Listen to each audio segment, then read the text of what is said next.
El Audi 4 es un coche clave en la historia y un verdadero mito. Seguro que conoces sus éxitos y sin duda su historia. ¿Seguro? Os lanzo un reto. ¿Sabías que este modelo se diseñó de una forma un tanto chapucera, utilizando partes y elementos de otros modelos? Te aseguro que es un verdadero coche Frankenstein.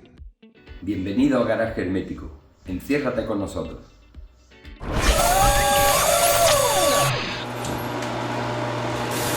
Después del vídeo que hicimos sobre el Renault Alpine A442B, donde os explicaba que gracias a este coche se usa muchísimo el turbo en la actualidad, y luego sobre el Tyrrell P34 de 6 ruedas, donde contamos la historia desconocida del coche, me ha gustado mucho este formato. Este formato donde no contamos la historia del coche, yo me atrevo a decir que contamos la prehistoria del coche. Es un planteamiento sencillo, pero ojo, difícil de conseguir información, pero que yo creo que vale la pena, porque os digo una cosa, lo digo mucho en estos vídeos, pero es verdad, la realidad supera la ficción. Dice Rodrigo que queda más bonito decir que contamos la génesis. Bueno, pues lo digo, contamos la génesis de este coche, pero de este Audi 4, que no deja de ser un verdadero monstruo de Frankenstein, hecho con trozos y cosas aprovechadas de otros modelos y que nació gracias al alemán Ferdinand Piëch, nieto de Ferry Porsche, a su vez hijo del fundador de la marca Porsche, Ferdinand Porsche. ¡Menudo lío! Bueno, no es tanto lío, es para que sepamos la estirpe de este señor, de Piëch, quien, por cierto, acabaría siendo el presidente del grupo Volkswagen Audi, el grupo BAG. Voy a comentar lo que me está diciendo Rodrigo fuera de cámara porque me parece muy interesante. Cuando hemos hablado de Ferdinand Piëch, porque dice Rodrigo, cuando los presidentes sabían de coches y no eran gestores ahora para simplemente buscan los beneficios a corto plazo. Comulgo completamente con esa opinión. Yo creo que ha habido presidentes y sobre todo estos como Piëch, que sabían mucho de coches, que han hecho cosas muy buenas. Una pequeña parte de esta historia ya la comentamos, porque hicimos una historia del Audi 4 hablando del Grupo B. Pero conviene recordarla porque la historia de Audi 4 empieza en realidad en 1964, nada menos que 16 años antes de que se presentase en sociedad este modelo. DKV Munga. En 1964, Volkswagen compra DKV. Os recuerdo que 5 años después compraría la marca NSU. Para mí, dos buenas decisiones, porque con DKV adquieren el conocimiento de la tecnología de la tracción total y con NSU la disposición de motor transversal y tracción delantera que luego utilizarían con un gran éxito, aparte en el K70, sobre todo en el Volkswagen Golf. Esa es otra historia que también contamos y que os interesa. Hay un vídeo que os recomiendo titulado el NSU R80, un coche adelantado a su tiempo, donde contamos que viene a ser el abuelo del Volkswagen Golf. El nombre de Munga, un coche nacido sobre todo para servicios militares, no proviene de una tribu africana. A mí me suena eso de Munga, me suena africano, pero no. Es el acrónimo que me voy a atrever a leer en alemán, que es Mercedes Universal Gelandenwagen mit Allradantrieb, que traducido en cristiano, para entendernos, viene a decir vehículo todoterreno universal multipropósito de tracción total. Os lo digo de una manera mucho más fácil. Era un coche, una especie de Jeep, hecho por DKV para vendérselo al ejército alemán. Lo que sucede es que luego hubo otro nuevo concurso para dotar al ejército alemán de coches de tracción total. Y Volkswagen, que ya tenía la tecnología de la tracción total, gracias a haber comprado DKV, pues se decide a competir y gana. Y así nace el Iltis, un coche a veces muy olvidado, que ganó ese concurso y que además os recuerdo que ganó el Rally París-Dakar en el año 1980. Es importante la cronología de los hechos en esta historia, porque entre otras cosas demuestran que Piëch era un verdadero crack, porque Piëch pudo probar los Volkswagen Iltis cuando eran prototipos y por otro lado ya era conocedor y había probado el Jensen FF o Fórmula Ferguson de tracción total, que es el primer deportivo moderno con tracción total. Y pensó que era muy buena idea utilizar la tracción total en coches deportivos, sobre todo pensando en la competición y en los rallies. Solo había un pequeño problema, que la Federación Internacional prohibía los coches de tracción total en los rallies. Digamos que por la puerta de atrás y de forma muy discreta, pues Volkswagen pide a la FIA, la Federación Internacional, derogar esa norma que impedía correr coches de tracción total en el Mundial de Rallys. La FIA no le da mucha importancia, pregunta al resto de las marcas y las marcas dicen que bueno, que vale, ninguna se negó. Y en 1978 se lanza el Volkswagen Iltis. Y en ese momento arranca también el proyecto que inicialmente se denominó Proyecto 262, que acabó siendo finalmente el 4. En algún momento del vídeo os he hablado de copia y de chapuza. Hasta ahora hemos hablado del momento copia. ¿Por qué? No solo Piëch conocía el Jensen FF, sino que una de las personas claves en el desarrollo y en el equipo de competición de Audi, que era Walter Tresel, que era ingeniero y que trabajó en el proyecto, había comprado un Jensen FF, lo había probado y, digamos, no voy a decir que lo copiaran, pero que desde luego les sirvió de inspiración, eso sin duda. Ahora vamos con la parte de la chapuza. Por cierto, antes de seguir, ¿sabías que puedes unirte como miembro del canal aquí, en Garaje Hermético? Sí, ese botón que pone unirse, justo debajo de este vídeo. Por menos de lo que cuesta un café, puedes entrar en nuestro garaje privado. Vídeos exclusivos, contenido sin cortes y cosas que no puedo decir aquí. Y no es broma. Un buen ejemplo es el vídeo que subimos hace unos días para miembros. Es un poco personal, pero me apetecía compartir con vosotros algunos de esos sueños que tenemos de niño y adolescente y que con mucho trabajo y suerte he podido alcanzar. Pero ¿sabéis lo que más me ha gustado de ese vídeo? Los comentarios. Y si te ha gustado este vídeo y quieres apoyar el canal, ya sabes, suscríbete. Y si te atreves a ir un paso más allá, hazte miembro del canal. ¿Qué tenéis por ahí?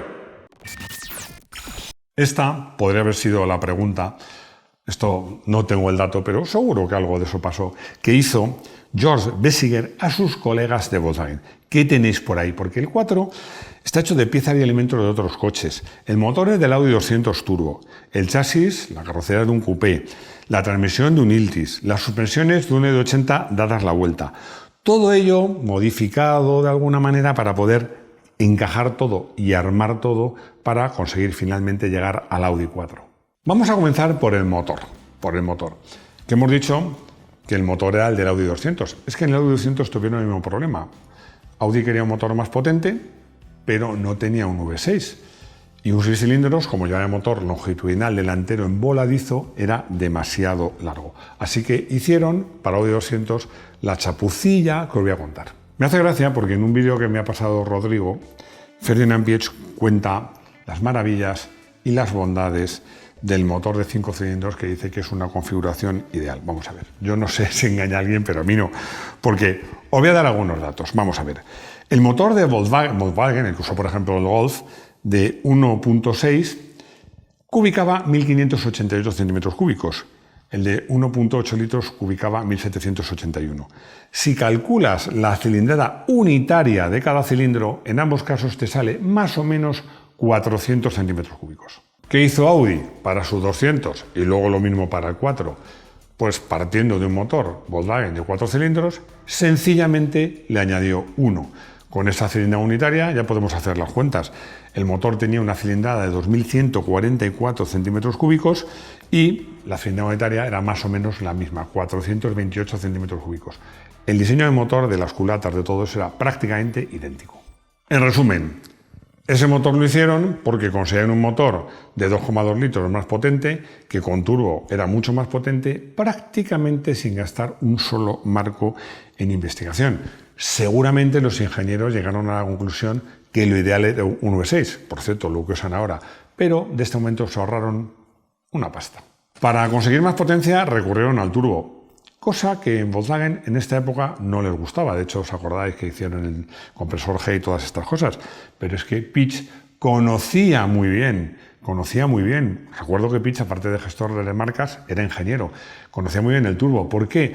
Porque el Porsche 917 inicialmente no llevaba turbo, pero cuando lo prohibieron en Europa y fueron con él a correr a Estados Unidos, en 1973 a la Can-Am le montaron un turbo y llegaron a conseguir en el Porsche Spyder de la Can-Am cerca de 1.100 caballos.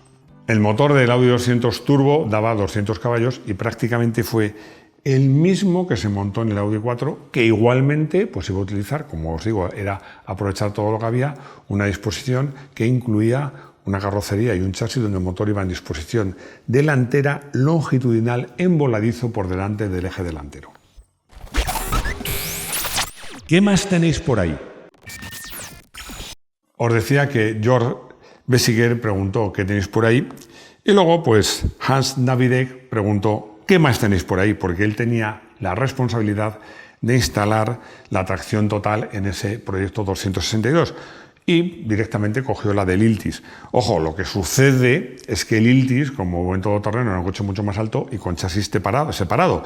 Y el Audi 4, que iba a ser un coche deportivo, tenía que ser un coche más bajito y además con chasis monocasco. Así que conseguir meter esa transmisión en la carrocería de un chasis monocasco de un coche bajito no fue tarea fácil. Así que ese nuevo modelo, ese proyecto 262, ya tenía motor, el del Audi 200 Turbo, que es lo que tenían a mano que diera 200 caballos, ya tenía carrocería, habían cogido la carrocería del coupé, ya tenía transmisión de tracción total, tomada del Iltis, pero faltaban las suspensiones traseras. Las suspensiones traseras que tenían no les servían, no podían aprovechar ninguna. ¿Por qué? Porque en ese momento Audi no tenía ningún coche que llevara propulsión trasera, ni sola ni en conjunto con la delantera. Todos eran de tracción delantera, no servía. Así que primero pensaron hacer algo diseñado desde cero, pero querían, como os he dicho, en el Audi 4, a pesar de lo que pueda parecer, no se gastaron mucho dinero. Y pensaron, ¿no tenemos por ahí algo que nos pueda servir? Y algún iluminado diría, bueno, claro que tenemos.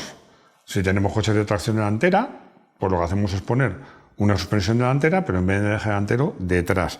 Así que, dicho y hecho, tomaron la suspensión McPherson delantera que Audi utilizaba y la dieron la vuelta y la reforzaron con unos tirantes y así solucionaron el problema que tenían de la suspensión trasera con transmisión. Bueno, así que ya con esta solución, este aprovechamiento del Audi 80 de una suspensión que era delantera, que la dieron la vuelta y la pusieron atrás, ya tenían terminado ese coche Frankenstein que era el Audi 4. Faltaba un nombre. En cambio, el nombre no lo tomaron prestado. Esto lo he querido contar porque no lo he contado antes en ningún vídeo, porque este nuevo deportivo de Audi con tracción total se iba a llamar Karat. Nombre que, no sé, a los alemanes de marketing les sonaba bien y que provenía del concepto Coupé All-Wheel Drive Turbo. Pero Treser, muy implicado en el proyecto, apareció con un frasco de colonia que se llamaba Karat, hizo que ese nombre pasara al olvido. En esos años, Jeep, que ya tenía 4x4, utilizaba para esos 4x4, para su transmisión, el nombre de Quadra-Track, con Q, no con K ni con C, Quadra-Track. Y a Treser le gustó eso de cuadra. Y además pensó, como yo, que hay muchas cosas que en italiano suenan mejor. Así que a ese Audi le pusieron el nombre de Audi 4, pero se lo pusieron en italiano, que es más fino, y es con Q, Audi 4. Y la idea de Treser, afortunadamente, triunfó. ¿Lo probamos? En esta historia no podemos olvidar que este coche, no estoy echando en cara que Audi se gastara poco dinero, porque realmente este coche nació pensando en hacer un experimento en competición a ver qué tal les iba. Y la idea inicial era hacer 400 unidades. No tenía sentido gastarse mucho dinero en desarrollar un coche para hacer 400 unidades. Si Audi hubiera sabido el éxito que tuvo el coche y que se convirtió en un mito y que se vendieron prácticamente 12.000 unidades, a lo mejor el Audi 4, en vez de ser un Frankenstein, habría sido un coche diseñado desde cero. Cuando uno estaba en fase de prototipo, querían saber qué tal iba el coche, pensando, insisto, en los rallies. Querían saber qué tal iba el coche, pero no en manos de los probadores de la marca, sino de un piloto de rallies competente. Y piensan y recurren a Hannu Mikkola. Según me han contado fuentes que no puedo revelar, pero son de bastante confianza, recordad que antes, para un periodista, hay una frase que dice: antes la muerte que la fuente. El piloto, eso de que le mandaran lejos a probar un Audi 80 raro con tracción total de todoterreno, no le ilusionaba mucho. Un simple Audi 80, una berlina bastante normalita, con un motor turbo, que eran muy bruscos entonces, y eso no se llevaba bien en los rallies, con tracción total como la que usaban los vehículos de campo, los todoterrenos. No era una idea muy sugerente para un piloto de la época, insisto, pero dejadme que haga un paréntesis. Es que en esa época la mayoría de los rallies o eran de tierra o tenían tramos de tierra. Fijaos, en el año 80, lo he cogido como ejemplo, solo había 2 rallies puramente de asfalto, el Monte Carlo y el Tour de Cos. Y ojo, el Monte Carlo era de asfalto si no nevaba. El de Suecia era siempre sobre nieve, porque Suecia está muy al norte. Los había mixtos, donde había tramos de asfalto, pero también de tierra, como era el Portugal, el San Remo o el RAC de Gran Bretaña. Y se disputaban otros rallies de tierra y todavía se disputaban los rallies africanos como el Costa de Marfil y el East African Safari de Kenia. Rallies muy especiales, pero sobre todo, por supuesto, sobre tierra. Por eso Pitch creía en la tracción total para competir en el mundo de los rallies. Así que, tras diversas pruebas en diversos prototipos, lo que dicen estas fuentes es que Hannu Mikkola, que no iba muy motivado, se bajó preguntando dónde había que firmar que él quería llevar ese coche, porque se bajó entusiasmado, el proyecto del 4 echaba a andar y, en resumen, cuando el 4 llegó al mundo de los rallies se encontró con rivales que rápidamente los convirtió en obsoletos y con un calendario de rallies que favorecían la tracción total. Muchos éxitos que pudieron ser más.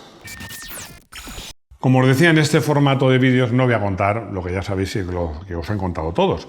Pero bueno, vale la pena destacar que a partir de este coche, todos los coches de rallies, prácticamente todos hasta la actualidad, han llevado tracción total e incluso muchos deportivos de calle muy potentes también recurren a la tracción total. Como os decía, este formato de vídeo pretende que veamos las cosas con otros ojos. Realmente hacer un coche con restos de otro, trozos de otro, con una inversión mínima y conseguir un coche con este éxito que se convirtiera en un mito, tiene mucho mérito. Pero también tuvo algunas secuelas. La más importante de todas, ese motor delantero envoladizo. El Audi 4, ni siquiera en sus versiones más evolucionadas y en la Audi 4 Sport, que era la más corta, consiguieron nunca ser coches ágiles ni coches fáciles. Eran coches muy morrones, muy difíciles de llevar. Lo que sucede es que la ventaja de la tracción total era tanta, bueno, es que recuerdo en Monte Carlo que doblaron a los coches que habían salido antes, que ese problema pasaba desapercibido hasta que el resto de sus rivales empezaron a hacer coches con tracción total, pero prácticamente todos ellos con motor central. ¿Te imaginas un Audi 4 con motor V6, ojo, con un motor 4 cilindros, como el del Peugeot 205 Turbo 16, en posición central trasera o incluso transversal, pero por detrás del eje delantero? Hubiera sido mucho más competitivo. Esto es pura ficción, pero como ya sabéis que aquí también hacemos vídeos, contamos la prehistoria, pero también hacemos vídeos de historia-ficción. Si os apetece el tema, podemos tratar de hacer un vídeo que se titule El Audi 4 diseñado desde cero. Ahí lo dejo y ya me contáis. Conclusión. Admiro enormemente a la gente que tiene sueños y más todavía si es capaz de llevarlos a término. Para mí, Pietsch tuvo el mérito de darse cuenta de que en el mundo de los rallies un coche de tracción total iba a dominarlo, pero más mérito que darse cuenta de eso estuvo en hacer un coche, insisto, con costes muy bajos y aprovechando lo que tenía de tracción total, un deportivo de tracción total, que es que siempre se dice del Audi 4, es una frase hecha. Es un coche que lo cambió todo. Bueno, pues en este caso no es ninguna exageración, es la pura verdad. Coche del día. He elegido como coche del día el Audi Coupé B2. Para entendernos, el Audi 4 sin tracción total 4, el coche que donó la carrocería al Audi 4. ¿Por qué? Porque hay coches con los que sueñas y dices, bueno, qué coche más espectacular, y luego los pruebas y te llevas un pequeño chasco o un gran chasco. A mí eso me pasó, ya lo he contado varias veces, la primera vez que probé el Porsche 911, pero me pasó lo mismo la primera vez que probé el Audi 4. A lo mejor os suena raro que el Audi 4 me decepcionara, pero es que en asfalto, una cosa es un tramo de rally a saco, deslizando, derrapando, pero en asfalto, pues no era un coche especialmente divertido de conducir, era un coche bastante morrón, relativamente torpe y muy turbo. Un coche con el que no era fácil hilar por las curvas. Así que una cosa es la eficacia en competición sobre nieve, hielo o tierra, y otra cosa es la conducción por la calle. Para conducir por la calle, el coupé con el mismo motor sin turbo de 136 caballos me gusta más. Y además me gusta más sobre todo porque vale muchísimo menos que un Audi 4. Consultorio. Pepe me pregunta que por qué el Audi 4 no tuvo éxitos en competición. Yo creo que la respuesta a esta pregunta subyace en lo que hemos contado. Es que en circuitos donde todas las curvas, porque cuando hablas de una curva lenta en circuito, en un rally sea una curva media, así que en circuito tienes curvas medias, rápidas o muy rápidas. Y un asfalto que agarra mucho, pues un coche de 200 caballos con tracción total no saca mucho partido de sus virtudes, pero sí paga muy caro sus defectos. En el caso del Audi 4, su reparto de pesos. Ángel me pregunta por qué no se hizo un Audi 4 con motor central. La respuesta es muy sencilla. Es que se hizo. Porque Audi diseñó un Audi 4 con motor central que iba a ser el sustituto del Grupo B, se llamaba Grupo S. Es un modelo que no pasó de prototipo. ¿Por qué? Porque a raíz de los accidentes que se produjeron en el Grupo B, prohibieron los Grupo B, no llegó el Grupo S, que iba a ser un Grupo B con algunas limitaciones, y al final pues se utilizaron en rally los coches de Grupo A derivados. Se volvía un poco la idea original, que en rallies corrieran coches de calle preparados, no prototipos. Espero que os guste este formato de contar la prehistoria de algunos coches. No lo quiero desmitificar, al revés. Yo creo que tiene más mérito hacer un coche que se ha convertido en un mito, pues un poco en este plan un poco chapucero. Sí que os propongo que me digáis de qué otros coches queréis conocer estas historias un poco desconocidas. La génesis, que dice Rodrigo. Darme ideas, yo encantado de hacerlas. Espero que os haya gustado este vídeo. Muchas gracias por vuestro like, por compartir, por comentar, por suscribiros si no estáis suscritos, ya os vale, por haceros miembros y ayudarnos, y lo más importante, ya lo sabéis, que espero veros de nuevo aquí, en nuestro garaje hermético.